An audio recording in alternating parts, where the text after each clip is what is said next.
It's no secret that the Toyota Tacoma has a legendary reputation for reliability, and many will last well over 200,000 miles. But for the 4th Gen Toyota Tacoma, they dropped the old V6 and replaced it with a brand new 2.4-liter turbo. It's more powerful and more efficient, but can it be as reliable as the previous generations? Let's get into it. I'm going to be sharing 5 things you need to do to make sure your modern turbo engine lasts longer and stays reliable. Turbocharged engines are becoming increasingly popular, and manufacturers are under a lot of pressure to improve efficiency and improve power. And it's really hard to actually achieve both those things at the same time, but turbochargers is a great way that you can do that. Toyota has a lot of turbochargers in their lineup, including the Tacoma, the new 4Runner, the Tundra, Highlander, and I think even a few Lexus models. So first, let's actually talk about what a turbocharger does. Now, Toyota downsized the engine from a 3.5-liter V6 to the 2.4-liter 4-cylinder turbo. That started in 2024, which is the model of my truck here, and that is known as the 4th generation Tacoma. Now, some of you might know I actually owned a 3rd generation Tacoma. It was a 2018. I bought it brand new. Daily drove it for 5 years, and it was great. It was extremely reliable, but I definitely know the difference between the two. Now, I say downsize because we're losing 2 cylinders. We're going from 6 to 4, and we also have a smaller displacement. But thanks to the turbo, we're still getting the same amount of horsepower and a lot more torque.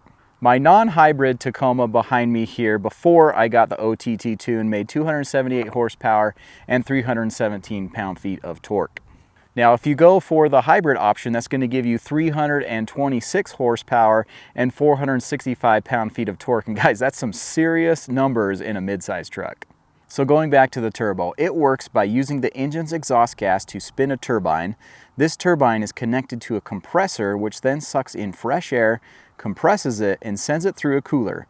Finally, this dense, cool air is forced into your engine, allowing it to burn more fuel and create more power. So now that you understand how a turbo works, you're ready for my tip number 1, which is oil maintenance. The number 1 killer of turbos is oil neglect. On the Tacoma, your oil isn't just lubricating the engine, it's also protecting and cooling the turbo itself. Turbos can reach high temperatures and they can spin at up to 200,000 RPMs. And so if you have dirty and out of spec oil, it's really going to hurt the turbo. So do not wait to do a 10,000 mile oil change. You want to do it every 5,000 miles or 6 months, whatever one comes first. Now make sure you use the right oil grade. Mine uses 0W20, and you want to make sure that you follow Toyota's recommendation on the oil grade. Now, I've done an oil analysis sample on every oil change that I've done so far, and I've done 3 of them, and every time it comes back and it basically says that 5,000 miles is like the maximum life this oil can handle with this engine and the turbo. So guys, you don't want to go past 5,000 miles on your oil changes. This one habit could extend your engine for years. All right, moving on to tip number 2, warm it up and cool it down. Cold starts and hot shutdowns are 2 of the most stressful moments for a turbo. Give your Tacoma a minute to idle before you start to push it. Now, I looked up in the manual to find out exactly what Toyota says about this topic, and it says, do not let the truck sit and idle for a long warm-up. Instead, drive gently right after starting so that the oil and drivetrain warm up under light load. Now let's talk about cooling it down. Toyota says, if the vehicle has been driven at high speeds, under high load, in a high ambient temperature, or after climbing a long hill, let the engine idle for approximately 1 minute before turning it off. This will allow the turbocharger to cool down and prevent damage. So the oil is essentially keeping the turbo healthy, and if it's not at the proper temperature, it could potentially damage it. So just take a little extra care, warm it up, and cool it down. All right, moving on to tip number 3, which is let it breathe. These turbo engines love air, and they're sucking in a lot more air than the naturally aspirated V6 does, and so it's really crucial that you keep your air filter clean. So if you're going to be off-roading in sand or dust or trails, a clogged and dirty air filter will restrict the airflow and could overwork the turbo. Now, in the manual, it says to replace the air filter every 30,000 miles under standard driving conditions and every 15,000 miles under dusty conditions. Now, I think most of us are going to be taking our trucks on trails and it's just going to be in dusty conditions. And so I would recommend changing it at least every 15,000 miles. And if you want to do it more than that, every 5,000 miles, 10,000 miles, that's not going to hurt it. But it will hurt it if you end up going longer, because you're going to be restricting the airflow and potentially overworking the turbo. All right, and moving on to tip number 4, which is drive smart and not hard. Yes, the Tacoma has a turbo now, and it's a blast to drive compared to the V6, but it's not a sports car. So remember, this is tuned for efficiency and torque, not speed. So here are my tips for some smart driving. So on your commute, you can keep the RPMs low. If your truck has eco mode, I've noticed that that really helps a lot to keep your RPMs low. The second one is when you're towing. So let the transmission and the low end torque do the work. Don't manually hold the RPMs high. That's not going to create any more power. Let the truck do the work. Make sure you're in tow haul mode. Keep the RPMs low so that you don't stress out the engine and the turbo. The less unnecessary heat and stress that you put on the turbo is just going to add to the longevity and reliability of your engine. Moving on to tip number 5, which is mods can affect longevity.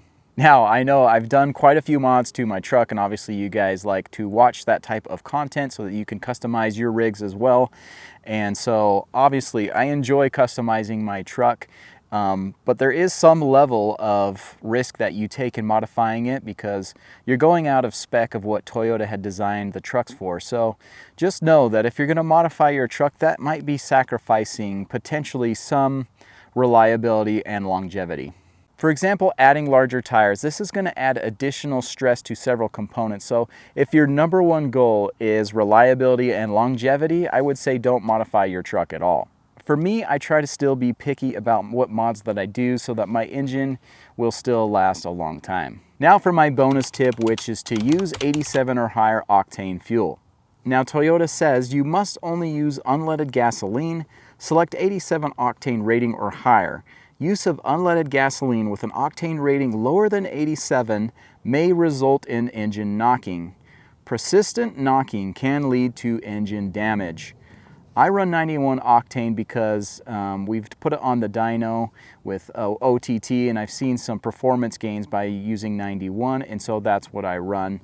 And I think ultimately that leads to less engine knock and ultimately could potentially increase the longevity. And to me, it's a simple thing that I can do to make sure that the truck lasts a little bit longer. So with proper care and maintenance, I do think the 4th generation Tacoma can go well over 200,000 miles and be reliable as the naturally aspirated V6. However, it likely won't tolerate any kind of neglect, and so you have to stay on top of your regular maintenance, do your oil changes, change your air filter, do the scheduled maintenance, because with the naturally aspirated V6, it could tolerate some of that neglect because it wasn't under so much stress as these engines are. But as long as you maintain this engine, I really do think we can go over 200,000 miles and be as reliable. But that's going to be up to you to make sure that you do your proper maintenance. So I hope you enjoyed that video, guys. Let me know down in the comments if you think this truck is going to be as reliable as the previous generations. Please consider subscribing, guys, and we'll catch you in the next video.